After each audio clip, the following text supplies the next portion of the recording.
Hello.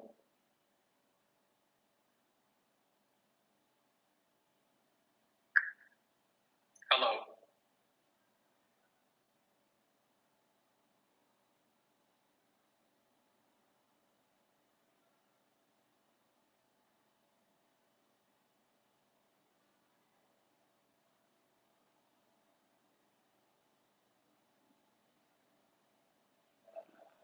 So, can you guys hear me? Let me know. My name is Abdulboriy, as you probably know. If not, then my name is Abdulboriy.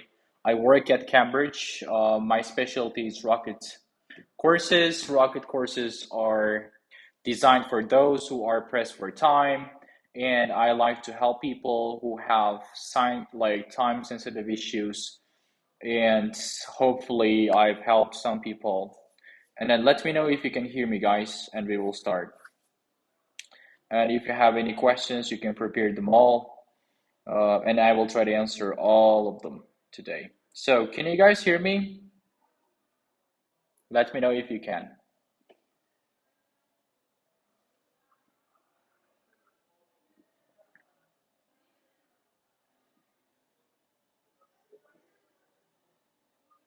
Is my voice clear?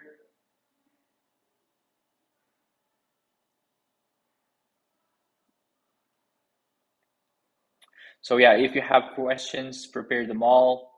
Write them in the chat box, and I will answer them all. All right.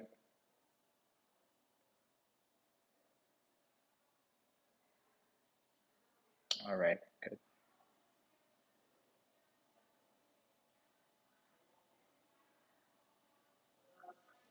Let's wait for others to join as well, because I do not want them to, miss some information out.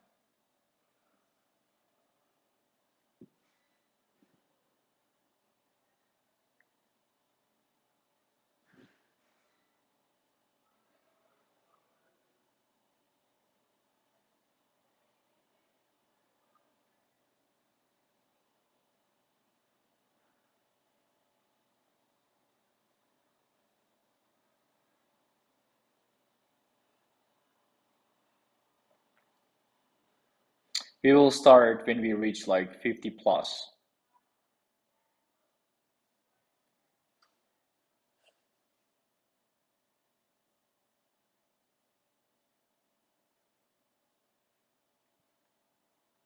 Sure, no problem. Take your time. Waiting for others to join. I don't want them, to miss some important information on IELTS. All right, let's start then. My name is Abdulboriy again. For newcomers, hello again.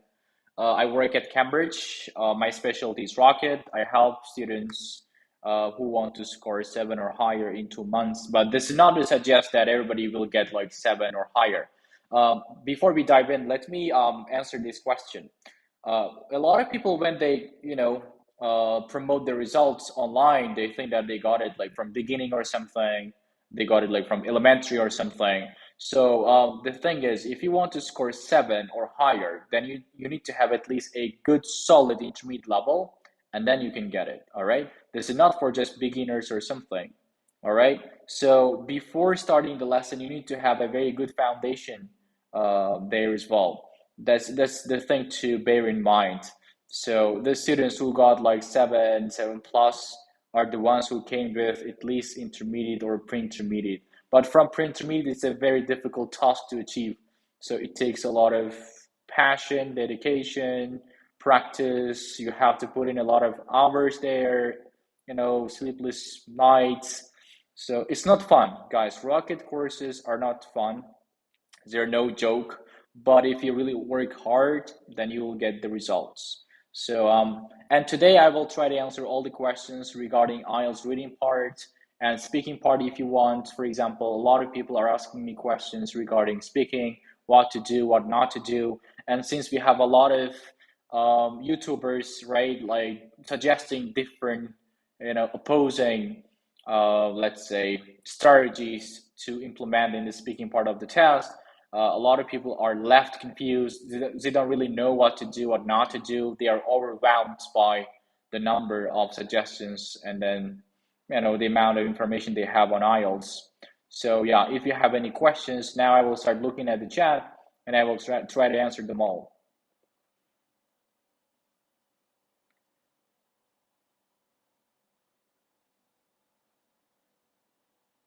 So we can have Uzbek as well.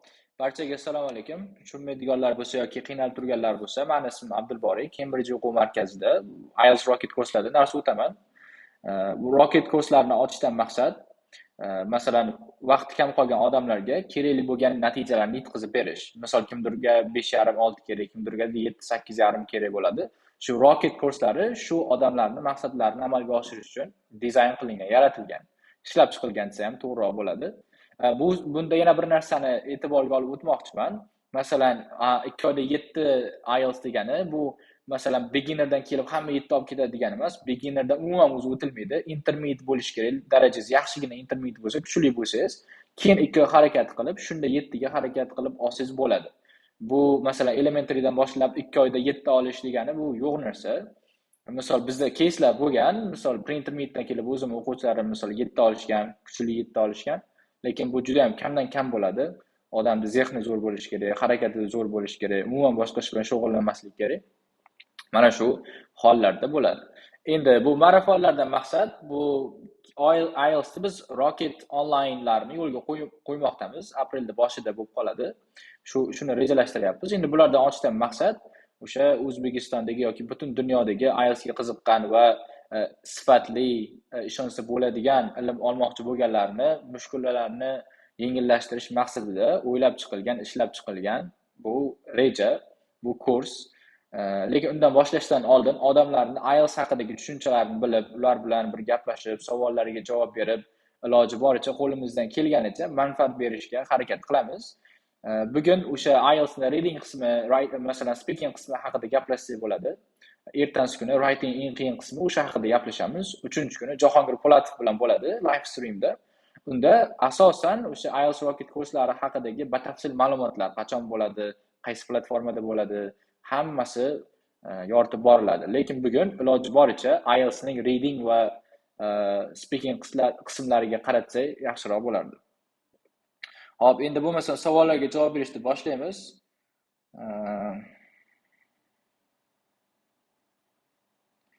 All right.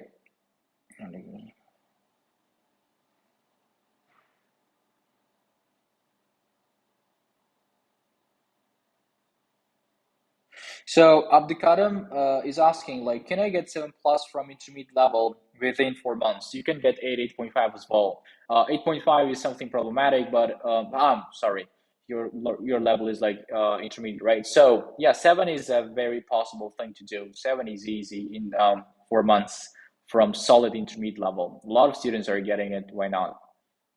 All good. All right. No, we won't have any elite groups for those who have already scored 7 or higher in this upcoming online Rocket courses, in these courses, because the courses are designed to help you guys get 8+. So it doesn't really mean, or it doesn't necessarily mean that all of you guys have to be like 7 or higher. As long as you have a very good intermediate level, then all of you are guys welcome to join. So, and one Tolkien Zatov is asking, which one is better, 4 months or 2 months course? So it really depends from person to person. Some people are pressed for time, and that is why they need intensive preparation. So for them, 2 months is better, 2 months course. For those who are taking their time, thinking long and hard, and preparing for the test, then 4 months. So it really depends. One lady is asking, is it possible, or how long does it take to score 8.5 and 8.5 from 0? I don't know, probably years, 2 years, 3 years, 4 years. There is no any fixed amount of time for it. People have different cognitive skills. So yeah, it differs from person to person. How can we improve our reading? Guys, look, I have taken the test 10 times so far, and then reading was a very pain in my neck, I would say, because it really held me back from getting 8 overall or plus in the real test. Like many years ago, I would just, be stuck at 7.5 reading no matter what I did, how many words I learned. And then I realized that I wasn't reading articles enough. I wasn't really analyzing the information. For example, you may just look through the passage, look through the article, but the thing is, you have to be able to translate everything. I mean, when I say translate, it's like analyzing and then asking the question, why is the writer, telling me this? What is the purpose of that? Is it a positive statement, negative one, right? What is the main idea here? Am I able to see the bigger picture there? So, and then I wasn't really like analyzing my mistakes in the practice tests. I know a lot of students who just stick to Cambridge tests. They do it like every single day, one or two full tests, at least, if not like three or four full tests. And as a result, they end up getting 6.5 or something because they're not learning language. They have to constantly learn and improve their general English. What I mean general English is by that is like grammar, vocabulary, comprehension, right? Reading comprehension skills, and you need to develop the test format skills as well. But most importantly, your general English matters more than your like test format skills. Um, so the Naza Sonatva is asking, I have six on IELTS. If I study hard, can I get an 8 within 2 months? Miss Logue, it is a very tough task. It's a very difficult thing to do, but nothing is impossible because I don't really want to demotivate anyone here because I know people who got 8.5, not people, just one person for sure, 8.5 from if I'm not mistaken, 6.5 for like print to mid level,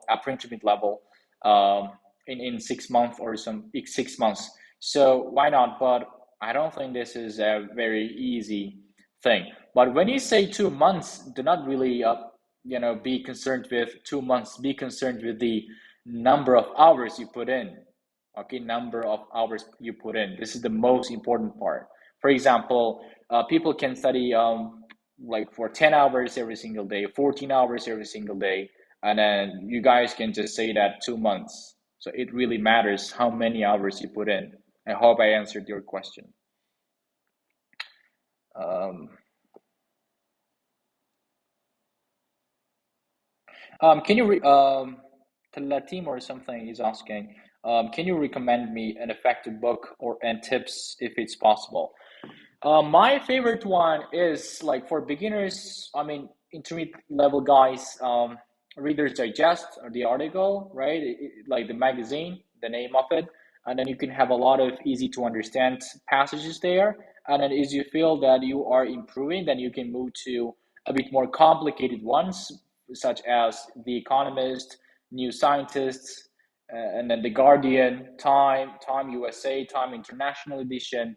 So these would be my, I would say, favorite ones, just specifically to work on your reading comprehension and the IELTS reading passages.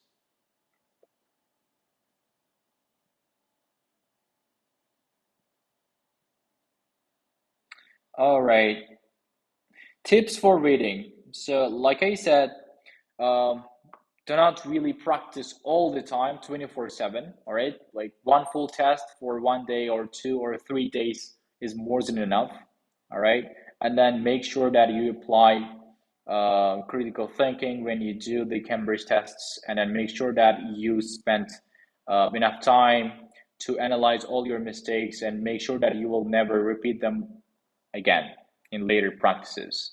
And then tips for matching headings, and then the true false not given. First, you have to know the formation of the questions. Like for example, formats. Which ones do you do? Which ones follow the order? Which ones do not follow the order? The answers come in order. Some answers do not really come in order. For example, the ones gap filling, true false not given, yes no not given, multiple choice. They follow the order, and on the other hand, matching things never follow the order. So you have to know the basic structure and format of the test to manage your time. Online coursing is borma. I go. All right, so we are going to launch it next month. What is the most crucial one in reading tests? So I refer to it as a farosat skills, right? You have to be able to understand and get the main idea of the passage of the question. So we have this joke in my class, and we often refer to it as like farosat skills. It means like analyzing the information and finding out this implied meaning. What is the writer is implying to, for example, what is the reason behind that? So we try to practice that one. So to understand the implied meaning. Okay. Yeah, you can ask all the questions here, guys. I have a band score of 7 currently. Is there any chance that I will get an 8 with your 2 month course? This is a very good question. The person is Akmal Imamkulov. So my answer is, guys, this is my principle, which is not guaranteeing anyone any certain score. Got it? For example, I didn't even guarantee those who got an 8, who got an 8.5, because I'm not God, and then we shouldn't be guaranteeing students or anyone a certain score, because we don't know what future holds for us, right? We don't know what's going to happen, after a few weeks, or like tomorrow after 5 minutes. But we really guarantee the quality of education, quality of teaching, quality of materials. So, but we do our part, you do yours, and you will get the results. So that would be my answer for those 2 months, 7, 8 questions.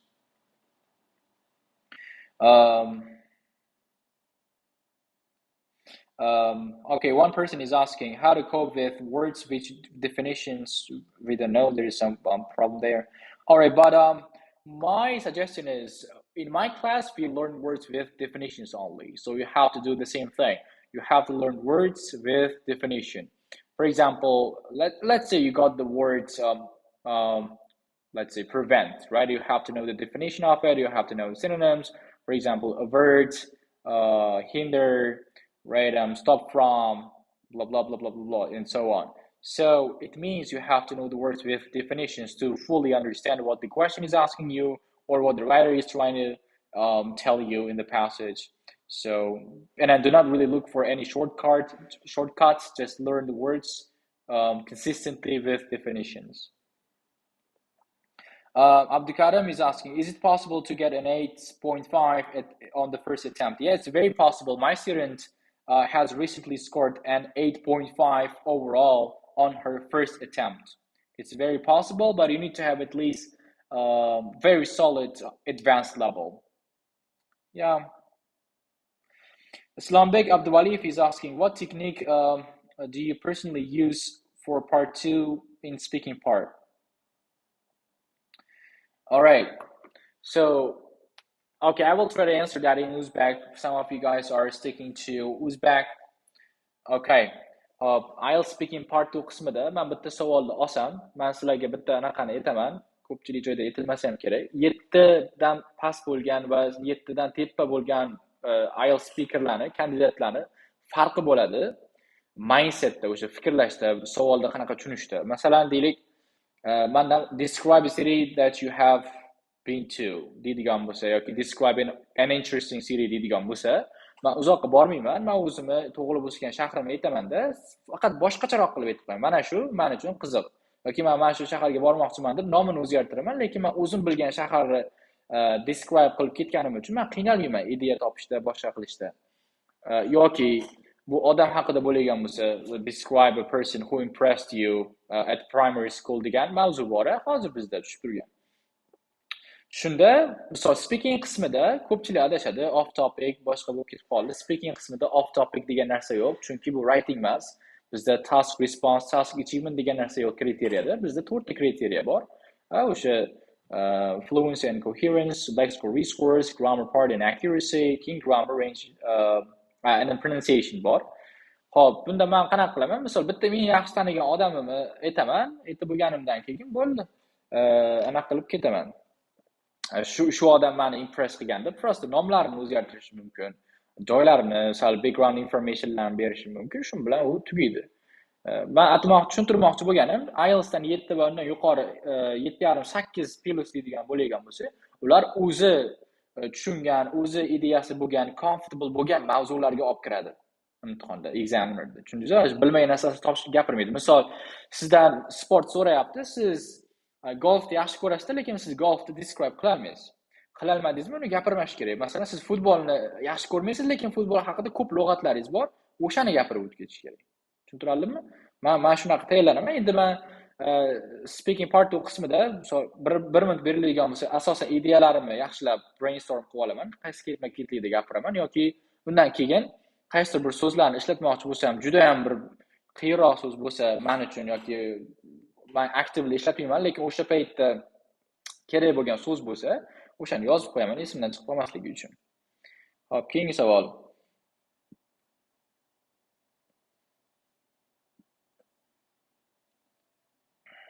Hop, readingda qanaqa qilib fokusni jamlasa bo'ladi? Endi konsentratsiyada men sizga yana bitta misol beraman. O'zbek tilida bitta odam sizga deylik telefon raqamini to'xtamay aytsa yoki qanaqadir bir gap gapirsa, uzoq so'zli bo'lsa ham eslab qolasiz. Ma'lum bir qisqa muddatga bo'lsa ham.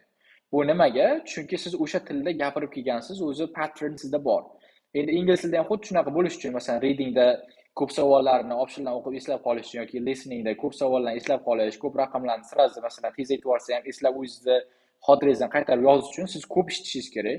Listeningga bo'ladigan bo'lsa, reading bo'ladigan bo'lsa ko'p o'qish kerak. Qancha ko'p o'qisiz, xotirangiz shunchalik yaxshilanadi va o'qigan narsangizni ko'p qismini qisqa vaqtga bo'lsa ham yodlab qolishga, eslab qolishga yordam beradi. Uni eslab qolib, ba'zi bir savollarni passagega qaytib qaramasdan ham topsiz bo'ladi. Bu sizga vaqtingizni yutib beradi readingda. Xo'p.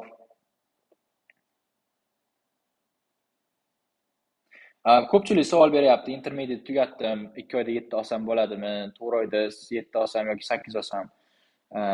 Bu odamning qo'lidan kelgan ish, hamma olyapti. Misol qo'lidan kelgan odamlar, harakat qilganlar olishyapti. Bemalol olsangiz bo'ladi. O'sha haqiqatan aytganingizdaqangi darajangiz kuchli intermediate bo'lsa.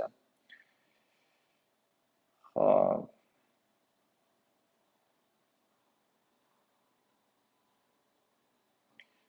Ovozim yaxshi eshitilyaptimi? Men o'shani bir e'tiborsalaring, ko'pchilik yozishibdi. Ovozingizni yaxshi eshitilmayapti deb. Yaxshi eshitilib turgan bo'lsa, e'tiborsalaring. Men yana ham o'zbek tilida ko'proq gapirishga harakat qilaman va o'sha qattiqroq gapirib tushuntirishga harakat qilaman. Menga o'shani e'tiboringlar, ovozim yaxshi eshitilyaptimi yo'qmi? Shunga qarab davom ettirib ketamiz. Hop, yaxshi eshitilib turgan bo'lsa, hop, savollarga javob berishni boshlaymiz. Menimcha bu savollarni hammasini tushuntirdim. 5 dan keyin 2 oyda necha olsa bo'ladi? 7 dan 8,5 olsa bo'ladimi? Buni hammasini yaxshilab tushuntirdim. Yana bir bor qaytarib o'taman. Biz hech qaysi bir ballni hech kimga garantiya bermaymiz. Chunki odamzod issiqjon, ertadan keyin nima bo'ladi? Allohdan boshqa hech kim bilmaydi. Bu bizning qadriyatlarimizga ham to'g'ri kelmaydi. Chunki biz biror narsani aniq olasan desa, biz yolg'onchi bo'lib qolamiz. Cambridge'da qadriyatiga ham, bir musulmon odamning qadriyatiga ham umuman to'g'ri kelmaydi. Biz shuning uchun iloji boricha hech kimga hech qaysi ballni garantiya bermaymiz. Biz qo'limizdan kelgancha yordam beramiz, ularga kerakli narsalarni beramiz, to'g'ri yo'nalishlarni beramiz, ko'rsatamiz nima qilish kerak, nima qilish kerak emas va shuni zotan natijasi o'laroq odamlar kirib 8,5 gacha olib chiqishyapti. Lekin biz o'sha 8,5 olgan o'quvchiga ham hech qaysi ballni garantiya bermaganmiz va biz bundan keyin ham hech kimga hech qanday ballni garantiya bermaymiz. Hop. Tesla O'zbekiston so'rayaptilar. O'quvchilaringiz necha foizi 6,5, necha foizi 7, necha foizi 7,5 va 8,5. Bu savolga men aytmoqchi bo'lgan bo'lardim. Men misol hamma yoki hech qaysi men bilgan o'quv markazlar yoki Cambridge'da ko'p odam o'qiydi. Hech kim bunaqa qilib men statistika qilib yozib yurmagan. Men tanishlarim meni tushunishim bo'yicha. Shuning uchun bu savol sal noto'g'riroq. Chunki masalan bitta guruhda 15 ta odam bo'lsa, 15 ta odam ham bitirib hammasi topshirmaydi. Kimdirlar qaytib o'qishi mumkin, kimdirlarning ishi chiqib qolishi mumkin, qandaydir bir vaziyat bo'lib qolishi mumkin. Shuning uchun unaqa statistika bizda bo'lmaydi. Masalan, mana shuncha odam shu yili shuncha odam topshirdi, buncha foizi biz bunaqa qilib fikr-chiqinlarga o'tmaymiz. Agar 7,5 olishgan bo'lsa, biz kanalda qo'yib promot qilamiz, ko'rsatamiz, boshqalarga ham o'sha bir manfaatli bo'lsin, boshqalarni ham ruhlantirishi uchun. Endi bu degani biz 6,5larni yaxshilamiz yoki 6ni yaxshilamiz degani emas. Bu 6,5 olganlarning o'zi ham bizga masalan xijolat bo'lishadi rezultatni berishga, bir boshqa qilishga. Shuning uchun biz umuman bir 6,5 haqida gaplashmaymiz, chunki hozirgilarning hammasini maqsadi o'sha 7 va undan yuqori bo'lgan natijaga erishish, chunki raqobat kundan kunga ortib bormoqda o'quvchilar o'rtasida ham. Shuning uchun hamma qo'lidan kelganicha yuqori ball olishga harakat qilishyapti, intilishyapti, izlanishlayapti. Bu juda ham yaxshi. Shuning uchun biz qo'limizdan kelgancha o'sha 7, 7,5 yoki undan ham yuqori bo'lgan 8,5lik natijalarni ham o'zimizni rasmiy sahifalarimizga qo'yib boramiz yoritib. Xo'p, keyingi savollarga o'tadigan bo'lsak,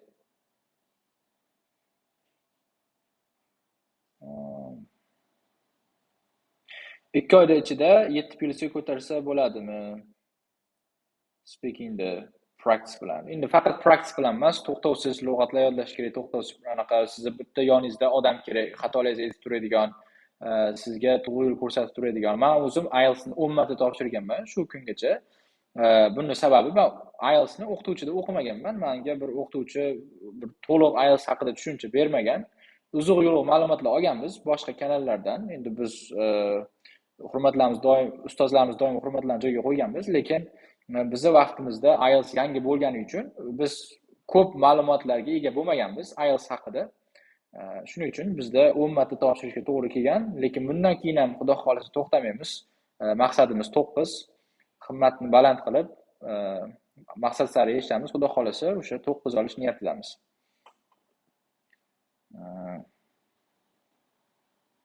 Reading haqida, readingga bo'lgan qanaqadir tushunarli, yaxshiroq kitoblarni tavsiya qiling. Readingda kitobni yaxshi yomoni bo'lmaydi. Birinchidan readingda hammasi yaxshi, kitoblarning hammasi, lekin agar imенно IELTS ga aloqador bo'lgan comprehension nazarda tutgan bo'lsangiz, unda magazinlar o'qish kerak. Battim boshlanish uchun Reader's Digest degan kitob bor. Darajasi intermediate bo'lsa tushunasiz. Undan keyin darajasi yaxshilab olsangiz, keyin New Scientist degan kitob bor, Guardian degan narsalar bor. Kitob emas bular, endi jurnallar, magazinlar. Shularni boshlasangiz bo'ladi. Undan keyin Economist bor, endi juda seriozroq mavzularni aniq qiladi, serikalliroq bo'lishi mumkin, lekin har xil sohalardan lug'at boyligiga, tushunchaga ega bo'lish kerak.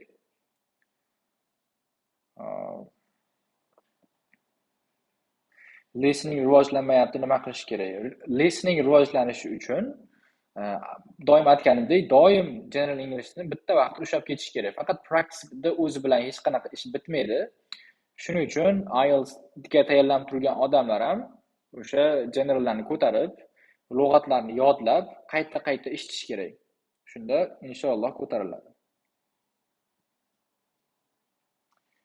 Writingda essay yozish oson yo'llari bormi? Writing haqida ertaga gaplashamiz. Qo'limdan kelgancha manfaatli bo'ladigan, foydasi tegadigan, aniq dalillar bilan keltiriladigan, o'sha sourcelari, evidencelar bilan keltiriladigan ma'lumotlar beraman. Haligi bizda ko'pchilik o'qituvchilar bo'ladi yoki boshqalar youtuberlar bo'ladi, o'zi nimadir turgani haqida to'liq tushunmaydi. Qanaqadir uzoq yo'liq ma'lumotlarni oladi-da, boshqa odamlarni ham noto'g'ri informatsiyalar bilan chalg'itadi. Shundan keyin odamlar writingda past ball olib chiqishadi. Lekin buni biz ertaga qo'ldan kelgancha yoritib borishga harakat qilamiz. Xo'p, qanaqa qilib ikkita sectiondan 9 gacha ko'tarsa bo'ladi? Buning uchun aytib o'tganimdek, general Englishni yaxshi bo'lish kerak, kuchli bo'lish kerak, practicelar joyida bo'lish kerak, kundalik o'zingiz o'qiydigan mashg'ulotlaringiz bo'lish kerak. Masalan, kunda 30 bet o'qiyman. Masalan, men IELTS ga topshirib tayyorgarlik ko'rib yurganimda artikelda men 30 bet o'qirdim. Endi 30 bet degani bu kitobni taxminan bir 70 betlarga to'g'ri kelsa kerak, chunki artikel A4 formatda bo'ladi. Kichkina yozilgan, ko'p bo'ladi yozuvlari. Bu degani bir kunda men kuniga 70-80 bet o'qirdim o'sha paytda. Endi bularda analizi bor, lug'atlarni yodlashlari bilan ko'p vaqt ketardi. Endi vaqt sarflamasdan hech nimaga erishib bo'lmaydi. Shuning uchun ko'p o'qish kerak.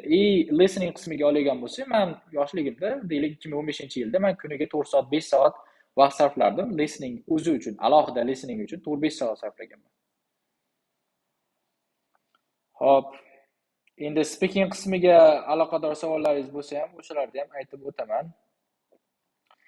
Bizga savol kelibdi, pronunciationni qanday qilib to'g'rilasa bo'ladi, shu haqida ma'lumot bersangiz. Endi speaking, pronunciation, accentda IELTSdan 8,5, speakingda 8,5 chiqqan odamda ham xatolar bo'ladi. Biz odamzod xatodan xoli emasmiz, lekin oshirish uchun shadowing texnik qilish kerak. Bu degani, masalan, bitta serial deb oladigan bo'lsak, o'shani subtitlini qo'yasiz, uni sekinlashtirib, o'sha to'xtatib, o'sha native nima deb turgan bo'lsa, xuddi o'shani qaytarasiz, o'shanaqa chiqqunigacha. Masalan, 10 marta qaytarishingizga to'g'ri kelsa, 10 marta. Masalan, men sizga oddiy sizga nimalarni aytaman hozir, demonstrate qilib beraman. Speakingni 8,5 chiqqan odamni ko'pida ham uchraydi mana shu xatolar. Masalan, W bilan V soundni farqiga borilmaydi. Borishsa ham endi qiyin.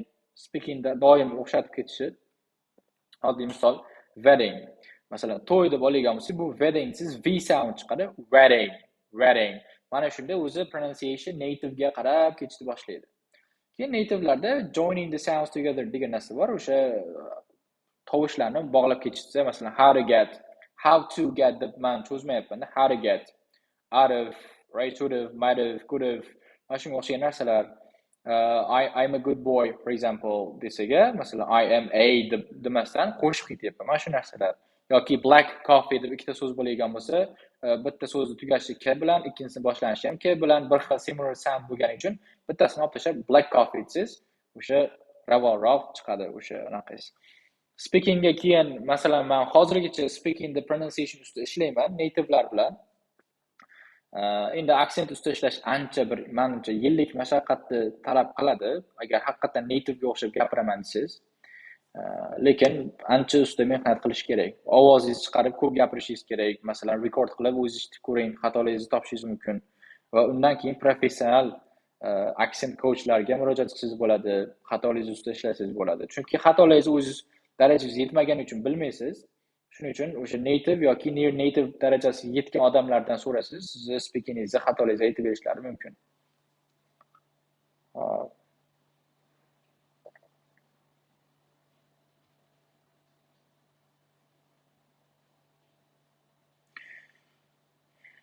Vocabulary yodlashni eng yaxshi usullarini ayta olasizmi? Meni xotiram yaxshi emas, qanday qilib tez yodlasam bo'ladi? Men farmatsevt emasman, lekin men lug'at yodlaganimda Intellan degan dori ichardim. Bu side effectsiz, ziyon yo'q dori, o'tlardan, tabiiy giyohlardan tayyorlangan. Intellan degan o'sha miyani rasmi qo'yilgan kapsulali yoki sirapli dori. Men o'shandan foydalanganman. Hech qanaqa ziyoni yo'q, boshqasi yo'q. Men o'shani ichganman va ko'p qaytarganman. Masalan, sizni xotiringiz 1 soatga olish qiyin bo'lsa, siz iznash demak, siz 2 soat shug'ullanishingiz kerak. 2 soat emas, 3 soat shug'ullanishingiz kerak. Mana shu. Keyin bitta bunga case aytishim mumkin. Tajribadan kelib chiqib, bir doktor bilan suhbatda bo'lib qolganmiz. Amerikalarga borgan, konferensiyalarga, boshqalarga borgan taniqli shifokor. Biz ular bilan alohida suhbatlashib qolganimizda aytishgan, meni o'zim miyam o'zi unaqa yaxshi olmaydi. Meni o'zimni counterpartlarimga qaraganda meniki susroq oladi, lekin juda mashhur odam. Lekin so'raganmiz, endi o'sha mobaynida aytishgan, men odamlarga 2 barobar ko'proq vaqt sarflardim. Masalan, siz deylik 20 ta so'zni 1 soatda yodlay olsangiz, u odam 2 soat vaqt sarflagan. Masalan, sizni olishingiz susroq bo'ladigan bo'lsa, bu anglatmaydi, bu siz ola olmaysiz, prosta ko'proq vaqt sarflashingiz kerak. 2 barobar vaqt sarflasangiz, o'shalar bilan bir xil natijaga erishasiz. Endi sizga qiyinroq bo'lishi mumkin, lekin o'sha o'zingizga berilgan imkoniyatlardan qo'ldan kelgancha maksimum foydalanishga harakat qilish kerak. Masalan, o'sha odam ham Amerikalarga borgan, konferensiyalarga işte o'qigan, menimcha adashmasam, shu borish uchun tillar o'rgangan, o'sha mutaxassis bo'lish uchun ancha vaqt sarflagan. Muhimi, aytmoqchi bo'lgan gapim, to'xtamagan, harakatni 2 barobar ko'proq qilgan. Shu. Hop, qolgan savollar.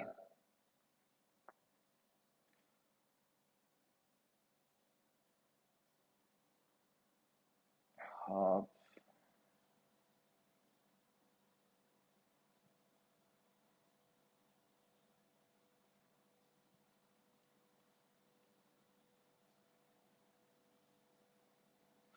Jonli efir menimcha saqlanib qoladi. O'tkazib yuborgan odamlar ko'rishlari mumkin, lekin bu haqida meni to'liq ma'lumotim yo'q. Lekin plan bo'yicha saqlanib qolishi kerak.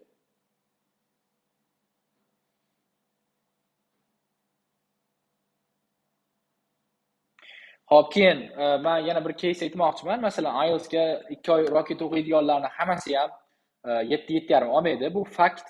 Masalan, hech qachon 100% odam kirib olib chiqmaydi. Ko'p odamlar ola olmasligi mumkin. Buni bitta sababini aytaman. Ko'pchilik odam 2 oyga deb keladi, lekin dars qilmaydi. Dars beraman, ko'p vazifani qilib kelmaydi, bir 10%, 20% qiladi. Lug'at bersam, definition bilan yodlamaydi. Keyin o'sha yodlamagandan keyin dars o'tilmaydi yoki o'sha jazolanadi. O'sha kommentlarda yozishibdi, koridorda o'tiramiz deb, o'sha koridorda o'tirib 8,5 olganlar bor, o'sha koridorda o'tirib 7,5 olgani bor, koridorda o'tirib 8 olganlar bor. Bu koridorimiz juda ham bir barakotli koridor Kembridjdagi. Chunki o'sha koridorda o'tirib olgan hamma 8,5 olgani ham, boshqasi ham. Chunki koridorda juda barakasi bor-da Kembridj. O'zi qadriyatli o'quv markaz. Men bitta narsani aytishim mumkin. Kembridjda asosiy ushlab turadigan narsasi, meni tushunishim bo'yicha bu qadriyatlari. Biz qadriyatni doim birinchi o'ringa qo'yganmiz, qo'limizdan kelgancha, qodir qilganicha. Shuning uchun biz, menimcha, muvaffaqiyatlarda ham to'xtovsiz, davomli ravishda erishib kelyapmiz. Qadriyatlarimizni birinchi qo'yganimiz uchun. Va nimaga o'quvchilarimiz 8,5 olishyapti undan yuqori? Chunki bunda bir hadis ham kelgan, Oysha onamizdan kelgan, o'sha bir ishni qilgandan keyin mukammal qilish kerak. Shuning uchun biz himmatni baland qilamiz. Rocketga ham misol 7,5, 8 larni qo'yib yuboramizda, odamlar o'ylaydi, nerealniy target qo'yadi bular yoki aldaydi. Masalan, 8,5 da birinchi topshirishda olgan o'quvchimiz ishonmaydi. Biz birinchida olgan misol. Darajasi zo'r bo'lgan, lekin birinchida olgan. Birinchida darajasi zo'rlar ham ola olmaydi kerak bo'lsa 8,5 da. Ancha mehnat yotadi-da buni tagida. Himmatni baland qilish kerak, niyatni to'g'ri qilish kerak, xolis qilish kerak. Shundan keyin menimcha o'sha hammasi bir xil bo'lsa natija chiqadi. Yana bitta narsa, bitta odam buyuklikka erishmoqchi bo'lsa, 1% Allohdan berilgan, masalan, ilhom bo'ladi. Sizda motivatsiya deysizmi, qanday nomlasiz, o'sha ilhom Alloh tomonidan 1% beriladi. Siz keyin 99% harakat qilasiz. Kunda ishlaysiz, har kuni 5 soat. 5 soat yetmayaptimi? 10 soat. Men shunaqa odamlarni taniyman, bir kunda 500 betlab kitob o'qiydi. 500 betlab. Men shunaqa odamlar taniyman, yillab umuman kitob qo'liga olmaydigan odamlar. Endi farqini tushunib olaverasiz. Bu masalan til o'rganish bu talant emas, tug'ma qobiliyat emas. Shuni tushuntiradimi? Kimdir ko'proq harakat qiladi yoki sizda vaqtliroq boshlagan bo'lishi mumkin. Ko'proq harakat qiladi, jiddiy jahd zo'r, qoldirmaydi, har kun lug'atlarni yodlaydi, planlarini joyida qo'yadi, natijaga erishadi. Mana shuni qilib hamma narsaga erishsa bo'ladi hayotda. U to'xtab qolish kerak emas.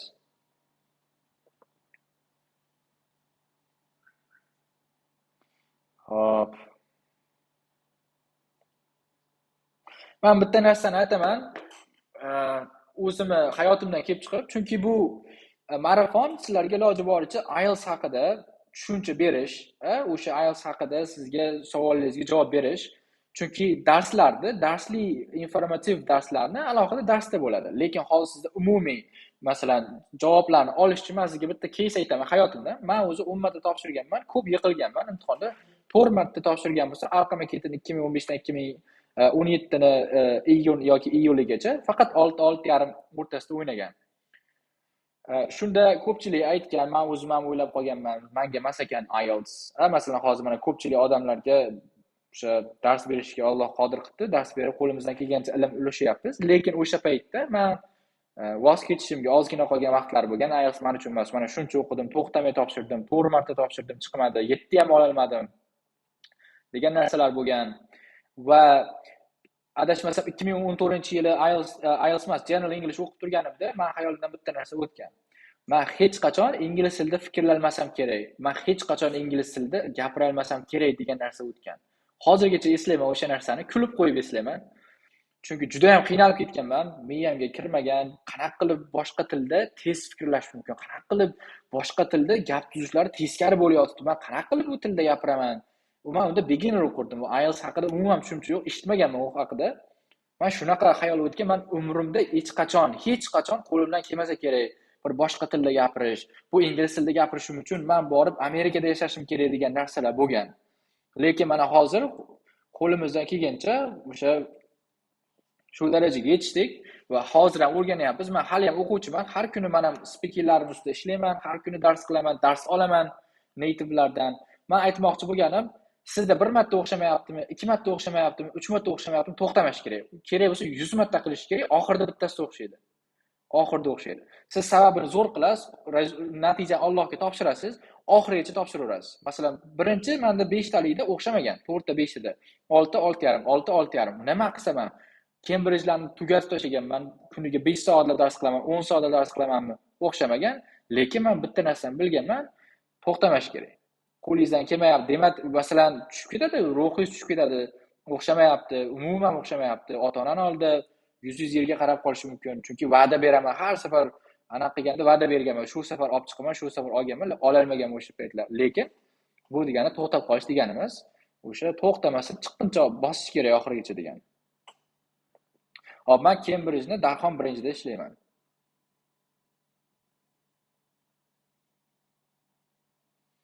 Hop.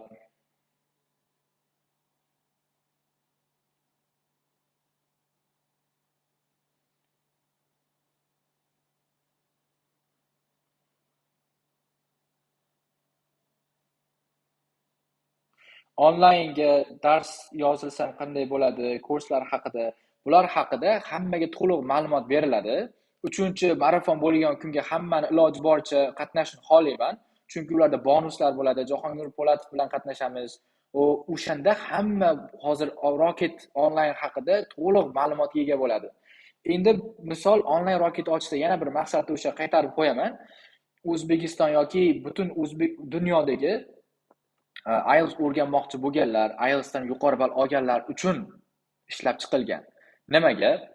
Chunki menda bir savol kelgan, men o'zim ham Toshkentlik emasman. Men Qo'qon shahrida tug'ilganman, o'sha yerda katta bo'lib, keyin kelganman IELTS o'rganish maqsadida. Endi hozir bizda internet rivojlandi. Masalan, Zoomda kirib turib, xohlagan ishingizni qilsangiz bo'ladi. 100 talab, 200 talab, 1000 talab odamlar bilan konferensiya qilib o'tirsangiz bo'ladi. Va bitta savol, hammani ham Toshkentga kelishga sharoit ko'tarmasligi mumkin. To'g'rimi? Yoki masalan uydagilar ruxsat bermasligi mumkin. Masalan, men boshda o'zimni boshimdan o'tgan, IELTSga o'qishga kelganman, undan boshqa problemalar ko'payib ketgan, fokusim joyida bo'lmagan.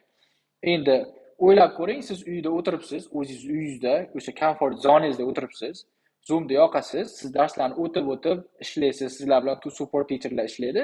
Xuddi o'sha Cambridge'da, Toshkentda qanaqa o'qitilsa, onlaynda xuddi o'sha formatda siz sifatni olasiz.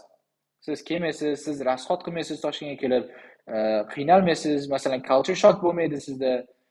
Ota-onangizni oldilarida ularning xizmatlarini ham qilasiz, roziliklarini ham olasiz. Bitta vaqtda siz IELTS Rocketlaringizni ham o'qiysiz, yuqori o'sha qo'limizdan kelgancha yetkazib berilgan sifatli ta'limga ega bo'lasiz. Bizning maqsadimiz butun o'zbeklar asosan va butun dunyodagilar sifatli ta'limni olish. Buni qanaqa bo'ldi ochilishi deydigan bo'lsangiz, qisqaroq beraman. O'sha o'zbeklarni, masalan, o'zbeklar yoki boshqa odamlar qiynalib, masalan, faqatgina IELTS uchun qiynalib kelib o'tirishmasin, o'sha o'tirgan uylarida turib, o'sha yuqori darajali ilmlarni o'rganib, kerakli o'zlari xohlagan ballarni olishsin degan maqsadda ishlab chiqilgan dastur. Shunday deb bersak bo'ladi. Xo'p.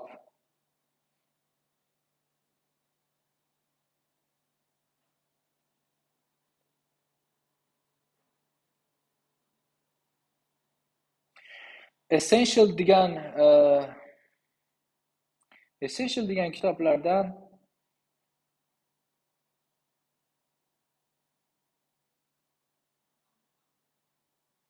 Hop, Essentialda so'rashyapti. Men kitoblar ro'yxatli ko'p joyda kelibdi. Mana o'qiyapman. Essential kitob 4, Essential 5, Essential 6. To'g'risi, men bunaqa narsalardan o'rganmaganman. Sababi meni o'rganishim ko'proq protsessi nativelar bilan bo'lgan. Kino ko'rib o'rganganman, lug'at yodlab o'rganganman. Shuning uchun men bir faqat beginnerda kurs book shaklida o'qiganman. Balki shuning uchun meni o'rganishim qiyinlashib ketgan bo'lishi mumkin, chunki boshqa sourcelardan o'rganganman, lekin buni ham o'zining foyda tomonlari bor. Iloji boricha, chunki noto'g'ri versiyalarni o'rganmaysiz yoki boshqa qilasiz. Shuning uchun men essential haqida ham bir ma'lumotga ega emasman, lekin ko'pchilik ishlatishadi, ko'pchilik odamlar maqtashadi, lekin men o'zim hayotda ishlatib ko'rmaganman.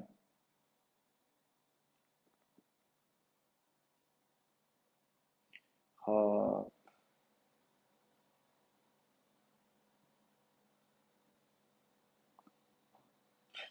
IELTS grammatikasi yaxshi bo'lgan necha oyda 6 olsa bo'ladi. Endi men aytganimdek, aniq bitta vaqt yo'q. Bu bir kunda necha soat shug'ullanishingizga bog'liq. Tushuntiradimi? IELTS degani faqat grammar degani emas, uni boshqa 3 ta qismi bor undan boshqa. Ularni ham joyiga qo'yish kerak.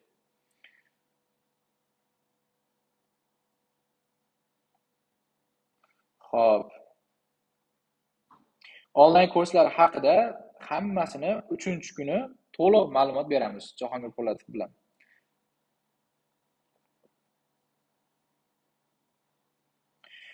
Meni bilishim bo'yicha o'sha 30+larga alohida kurslar ochiladi, lekin onlayn hozir biz ochmoqchi bo'lgan roketlarda hech qachon bizda yosh chegarasi bo'lmaydi. Xohlagan odam, xohlagan yoshdan, millatidan, turgan joyidan qat'iy nazar o'sha ilmni olishga haqqi bor, xohlaganicha olishi mumkin. Reading definition nima uchun kerak? Buni tushunmadim. Reading definition. Readingda masalan sizda savolda bitta so'z yozgan bo'lishi mumkin. O'sha savoldagi so'zni definitionni passageda paraphrase qilib o'shani berib qo'yadi. Siz tushunishingiz uchun bitta so'zni main ideani ushlab turadigan so'zni definition bilan yaxshi bilishingiz kerak. Chunki reading qismida sizda passagelarda paraphrase qiladi. Xuddi shu so'zni sizga qaytarib qo'yib qo'ymaydi. Shuning uchun lug'atlarni definition bilan yaxshi bilish kerak.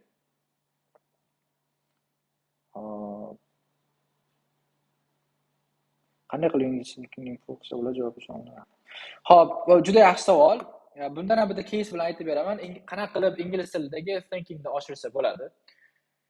Men ingliz tilida kitob o'qib, kino ko'rib, o'sha faqat ingliz tilida 24/7 gapirishganimdan keyin birinchi bilgan narsam tushlarim ham ingliz tilida bo'lib ketgan.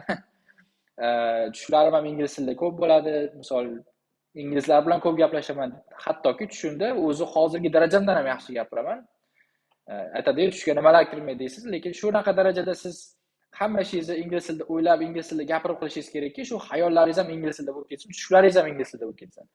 Men juda ko'p bo'ladi, ingliz tilida ko'p tush ko'raman, ingliz tilida ko'p gaplashaman, ko'p bunaqa qilaman va men bitta narsani aniq bilaman, hozirgi darajamdan ko'ra tushda men ko'proq yaxshiroq gapiraman. Endi nimagaligini bilmayman, lekin shu ko'p o'ylaganingiz sari o'sha tushlaringiz ham hamma yog'ingiz ingliz tiliga o'tib ketadi.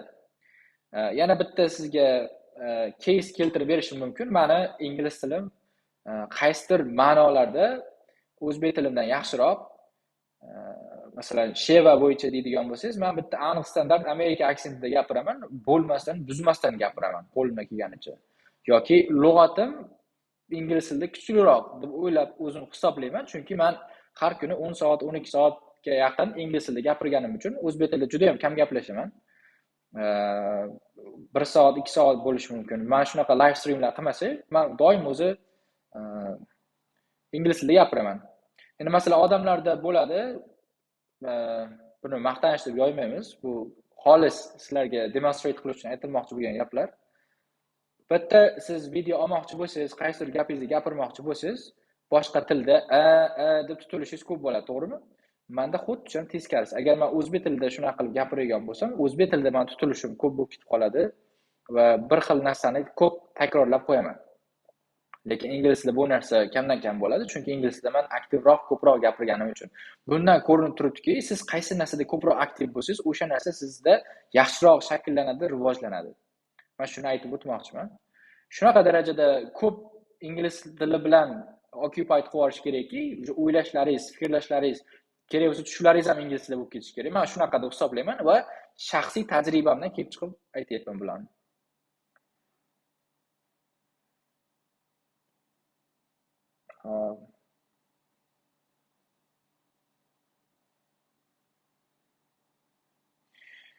Xo'p, speaking bilan writingga feedback beriladimi siz tomoningizdan? Berishga hammaga harakat qilamiz, lekin buni iloji yo'q. Hammaga bittalab feedback berishga, speakingga ulgurmasak ham writingga beriladi. Writinglar hammasi tekshirilib boshqa qilinadi, lekin speakingga hamma odam bilan ishlab chiqishga meni vaqtim yetmaydi. Lekin o'zimizning support teacherlarimiz bo'ladi. Assistant teacherlarimiz ham IELTSdan 8 olishgan, speakinglari ham 8 chiqqan, ishonchli. Siz kutgandaqangi feedbackni olishingiz mumkin bo'ladi. Undan muammo bo'lmaydi.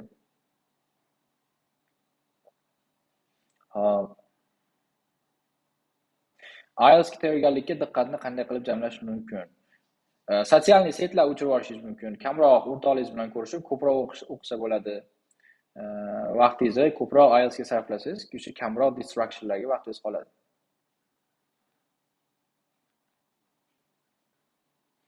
New scientist to'g'ri bu savolga tushunmadim. New scientist nechta o'qish kerak? Bu savolni tushunmadim.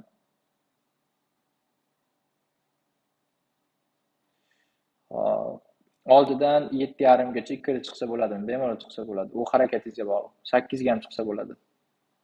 Harakatga bog'liq. Hop. Nizomiddin Shukurlayev, uydagilar bilan ham inglizcha gaplashasizmi? Bu biz musulmonlar doim yaxshi gumonda bo'lish kerak. Kinoya emas, to'g'ri xolis savol sifatida qabul qilib, xolis chiroyli javob berishga harakat qilaman. To'g'ri, uydagilar bilan o'zbekcha gaplashamiz, lekin gaplashganimizda aytishadi, ancha o'zgarish bo'lib ketdi, gapirishingizda, toningizda deyishadi. Chunki o'zbek tilida muloyimroq, Farg'ona Qo'qon shevasi ancha muloyim sheva hisoblanadi. Chiroyli odob bilan muomalali gapirgan shevalardan biri hisoblanadi, lekin ingliz tilida ko'p gapirganimiz uchun tonimizcha qo'polroq chiqib qolishi mumkin. O'shanda aytishadi, ta'sir bilinibdi deyishadi. Lekin o'zimiz o'zbekmiz, alhamdulillah o'zbek tilida gaplashamiz. IELTSni 8.5 bo'lish uchun advanced darajada bo'lsangiz, o'shanda 8.5 olishingiz mumkin. Onlayn kurslarimiz aprelning boshida boshlanadi. Bu haqida to'liq anaqa ma'lumotlarimizni 3-marafon kuni beramiz Jahongir Po'latov bilan birgalikda. Hop.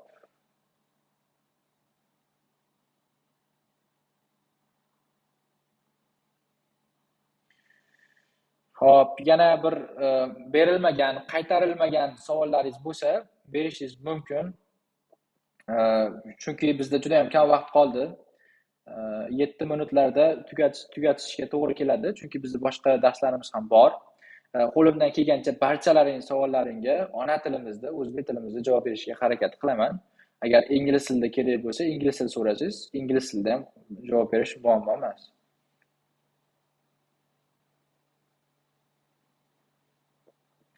Bir kishi savol berishdi, agar Farg'onadan bo'lsangiz, men Farg'ona emas, Qo'qon shahridanman va Farg'onani haqida bir to'liq ma'lumotga ega emasman. Qaysi o'quv markazida nima o'tiladi, nima yo'q, meni xabarim yo'q.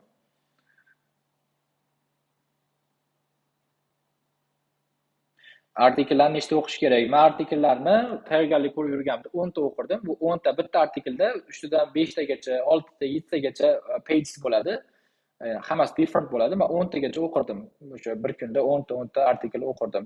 Masalan, bitta artikel o'qish yaxshi. Bu faqat ingliz tilingizni o'lib qolmasligi uchun. To keep it alive deydi. Shuning uchun o'qisiz bo'ladi. Agar improve qilish uchun ko'proq o'qish kerak. Ko'proq lug'at yodlash kerak, strukturalarni o'qish kerak, o'rganish kerak.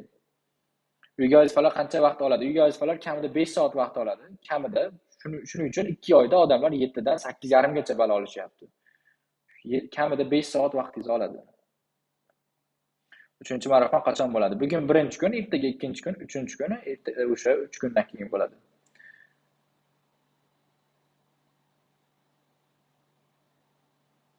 Hop.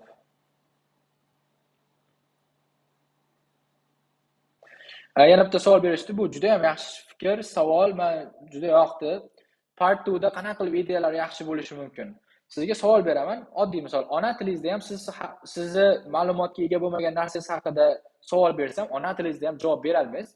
Shuning uchun har bitta part 2 ga oldindan nima desa bo'ladi? Ideyalaringizni, ma'lumotlaringizni yig'ib olib, tayyorgarlik ko'rishingiz mumkin. Tushuntiradimmi? Masalan, birinchi kirib turib, o'zi ona tilingizdan gapirib bora olmaysiz. Masalan, xorijga bormoqchi bo'lgan shahringizni aytib bering siz. Masalan, siz bilmagan davlatni aytib qo'ysa, misol deylik, sizda informatsiya yo'q, ma'lumot yo'q, ayta olmaysiz. Shuning uchun har bitta mavzuga iloji boricha oldindan tayyorlanib gapirib, oldindan tayyorlanib degani yodlab olish kerak emas, fikrlarni ko'rib chiqish kerak. Mana shu imtihonda tushib qolsa shu savol qanday javob bergan bo'lardim deyish kerak. Qaysi lug'atlarni ishlatsam bo'ladi deyish kerak. Shunaqa qilib tayyorlansangiz, keyin part 2 da va boshqa qismlarida sizda muammo bo'lmaydi, ideya topish.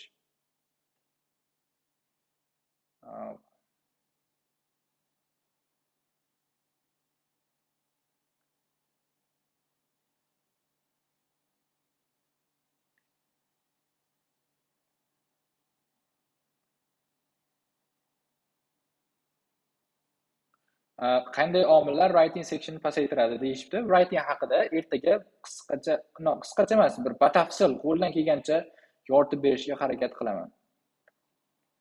Hop, agar sizlarga foydali bo'lib turgan bo'lsa, marafonimiz. Qo'limdan kelgancha foydali bo'lishga harakat qilyapman. Savollaringga to'liq javob berishga.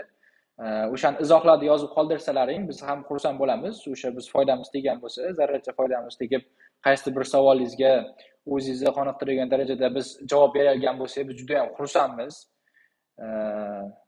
Shuning uchun ertangi kungidek qisqacha ma'lumotlarni ham berib ketaman. Ertangi kuni writing haqida gapiramiz. Writingda fikr-tikrlarigacha kirishga harakat qilaman. Juda ham bir manfaatli, foydali bo'ladi. O'zbek tilimizdan o'sha namunalar keltirib, nimaga writing qismida past chiqishlarni ko'rsatib beraman. Uni qanaqa qilib ko'tarsa bo'ladi, ular haqida ham gaplashamiz. Va iloji boricha o'sha aniq faktlarni olib gapiraman va ko'p darslarda ham gapirilmaydigan, ko'p o'quv markazlarida ham ishlatilmaydigan juda ham zo'r so'rslardan ma'lumot olib beraman. Juda ham bir manfaatli bo'ladi deb o'ylayman.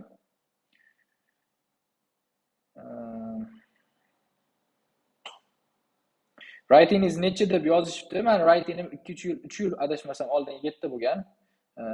Iyul 23 yoki 24 ga registratsiya qilib qo'yganman. O'shani topshirib, iloji boricha kamida 8 olishda harakatdamiz. Chunki o'quvchilarimiz o'zi ham writingdan bemalol 7,5 olib chiqishyapti. Xo'p.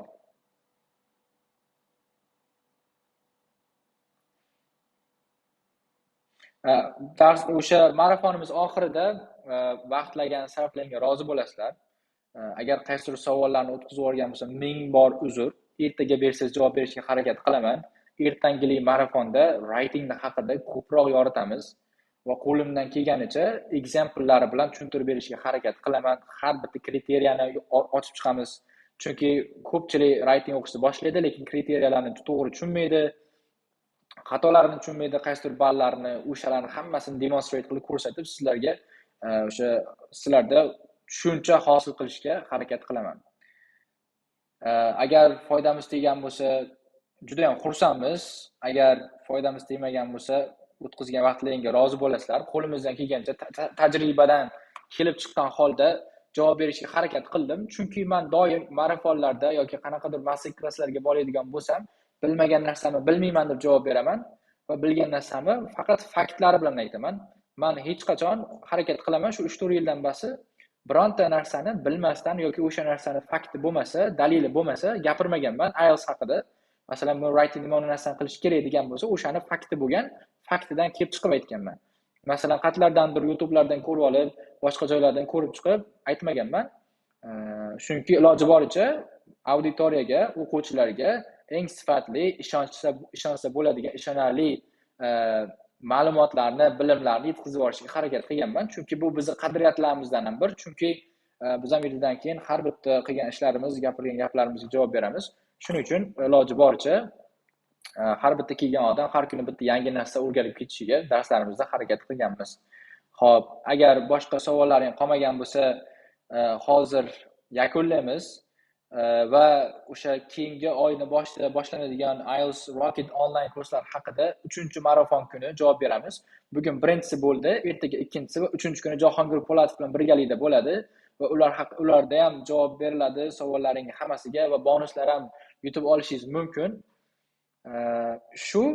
Shular bo'ldi. Bugun menimcha hammaga yetarli ma'lumot berishga harakat qildim. Vaqtlaringga yana bir bor rozi bo'lasizlar. Sizlar bilan Abdulboriy bo'ldi. Hammalaringga